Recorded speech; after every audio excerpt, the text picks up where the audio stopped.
Si Putin ay lubos na nababalisa. At ang kanyang paranoia ay nagdulot na ng pinakamalaking biktima nito hanggang ngayon.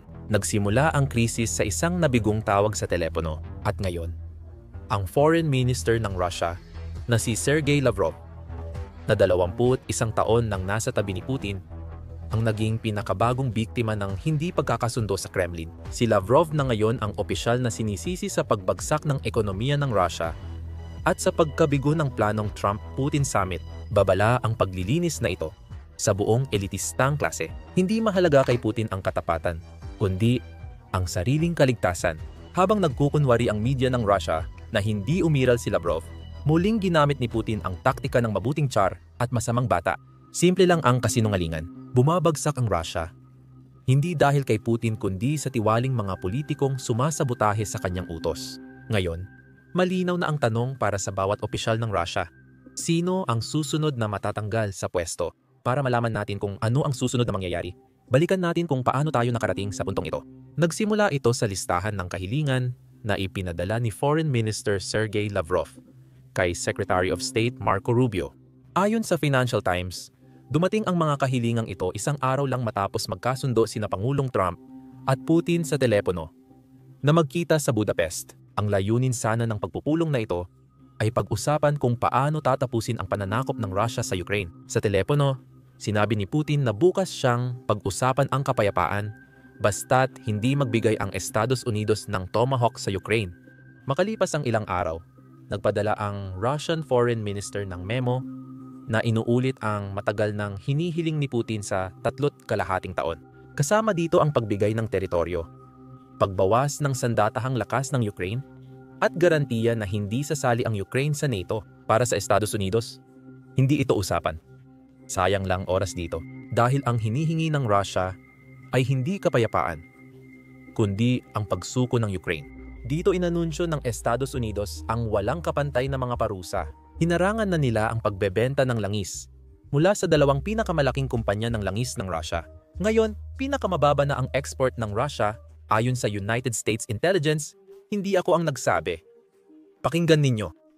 Gusto kong malaman kung may update ka tungkol sa mga parusa sa langis ng Russia. Nakikita naming maraming ulat na sobrang bumaba ang kanilang export. Sa tingin mo, paano kaya maaapektuhan nito ang digmaan sa Ukraine, ang interes ng Estados Unidos, at pati na rin ang mga kapartner ninyo ngayong gabi? Sa totoo lang, masasabi ko ang sobrang bumaba na ang export mula sa Russia. Gusto lang talaga naming matapos na ang digmaan. Gusto naming makita na matapos na ang digmaan na yon. Napakaraming tao ang napapatay, maraming sundalong Ruso ang napapatay. Kaya sa tingin namin, darating ang panahon na magiging matalino sila at gagawin nila yon. Kaya oo, malaki ang ibinaba ng mga export ng Russia. Nakikita natin na nahihirapan na ang ekonomiya ng Russia at ang pinaka-nakakatawang bahagi ay opisyal na magsisimula pa lang ang mga parusa. Sa Nobyembre 22, iyon ay dahil inanunsyo ng United States ang mga parusa noong Oktubre 22. Binigyan ng isang buwan ang bawat kumpanya sa mundo para putulin ang negosyo sa mga kumpanyang pinatawan ng parusa. Ilang linggo lang matapos ang anunsyo ng parusa, agad naputol ang ugnayang pangnegosyo. Alam na rin ito ni Putin, kaya ilang araw matapos i-anunsyo ng Estados Unidos ang parusa, nagpadala na agad ng misteryosong mensahe ang Kremlin Television. Tinalakay ko ito 12 araw na ang nakalipas. Pakinggan ninyo ang sinasabi ng Kremlin Television. Mahina talaga ang ating estado. Sa totoo lang, mahina ang ating estado. Mahina ito. Ginawa talaga itong mahina.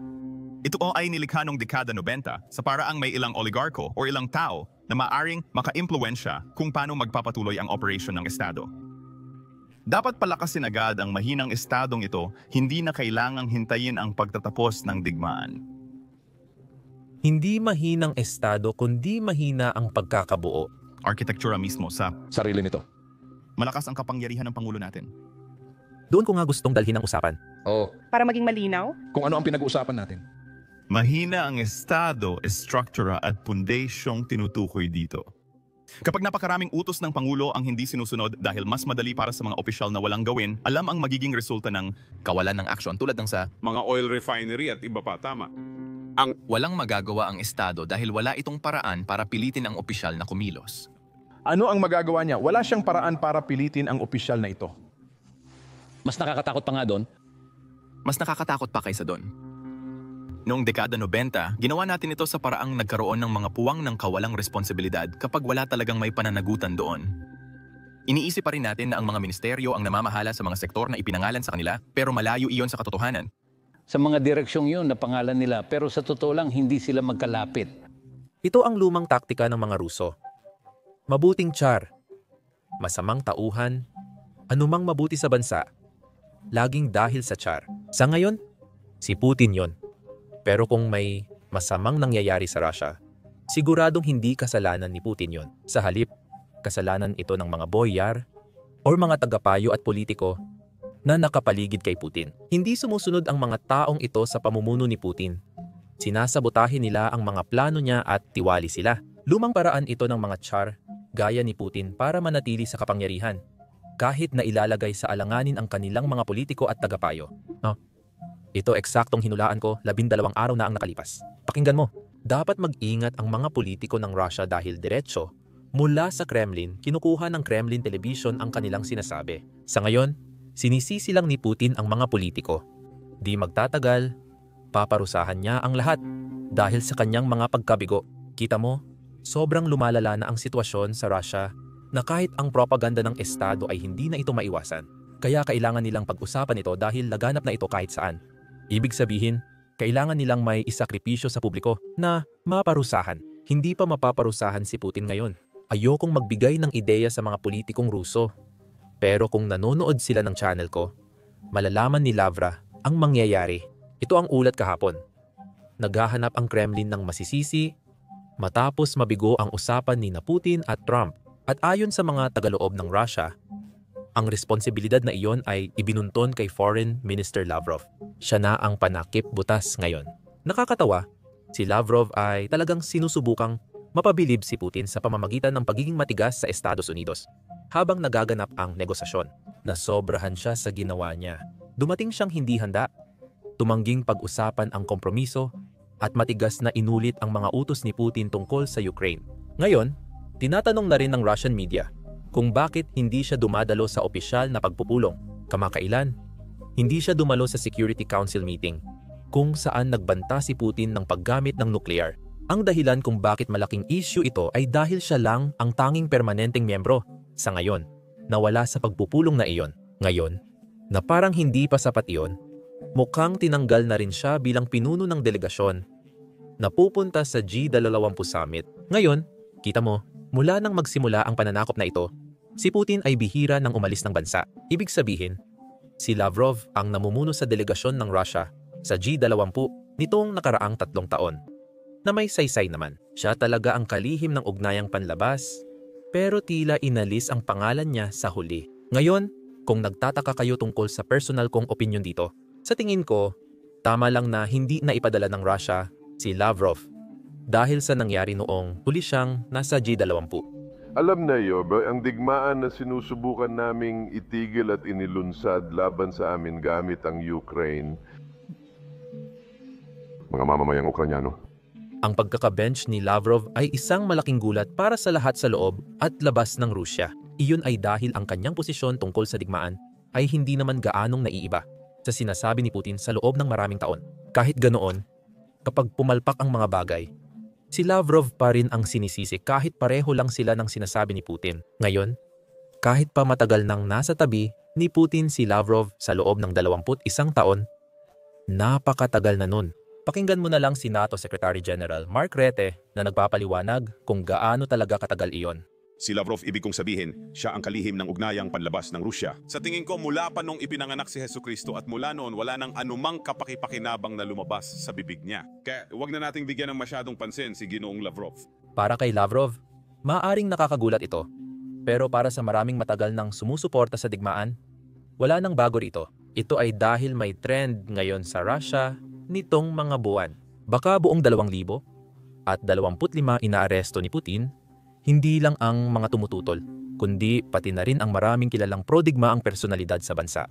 Dahil naglalaban na ngayon ang mga magkaribal na paksyon sa loob ng Russia.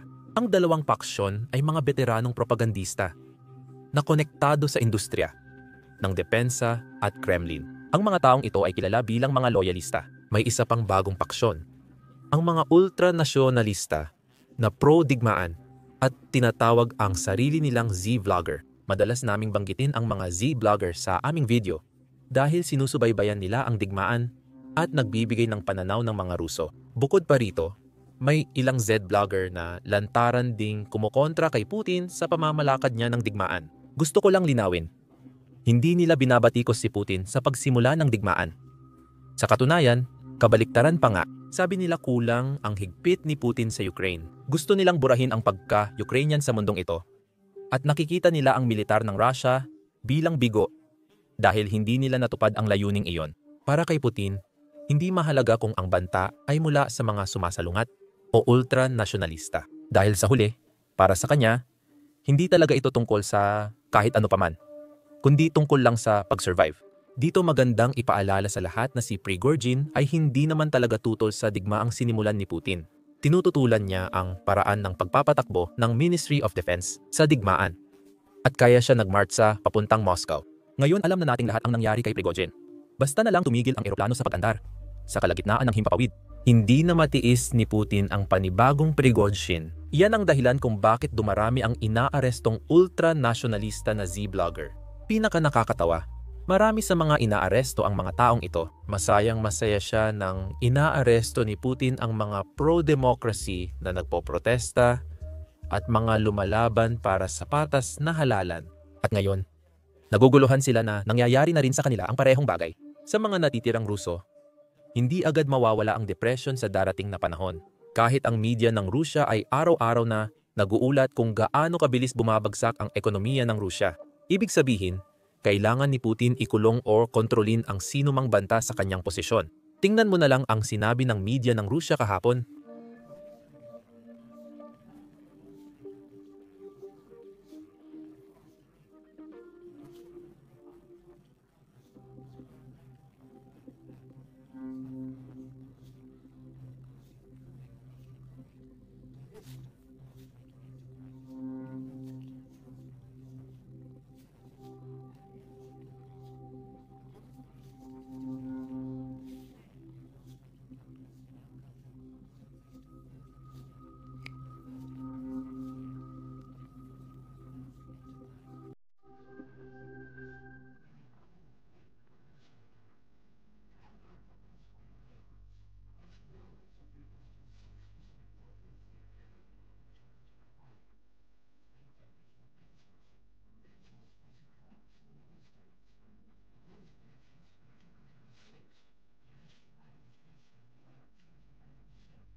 May ilang matatanda na patuloy nagtatrabaho kahit retirado na. Paano dapat tugunan ang pagtaas ng presyo sa mga tindahan? Iniulat ng Izvestia ang panukalang batas sa parlamento na naglalayong limitahan sa 15% ang patong ng mga retail chain sa mga produkto. Ngayon, ang patong ay umaabot ng 300%. Ito ang sinabing dahilan ng pagtaas ng presyo ng mga nasa likod ng inisyatiba. Nababahala ang mga eksperto na maaaring bumaba ang kita ng retail chain at magkulang ang supply dahil sa hakbang na ito. Hindi ko alam kung natatandaan nyo, pero kakulangan ng supply ang dahilan ng pagbagsak ng Soviet Union. Sa tingin ko, talagang muling binubuo ni Putin ang Soviet Union. At baka gawing maliit pa niya ulit ang Russia. Kung gusto nyo ng ganitong t-shirt, may link na sa description, kaya check nyo na. Ang pangalan ko ay Sam at makikita tayo sa susunod na video.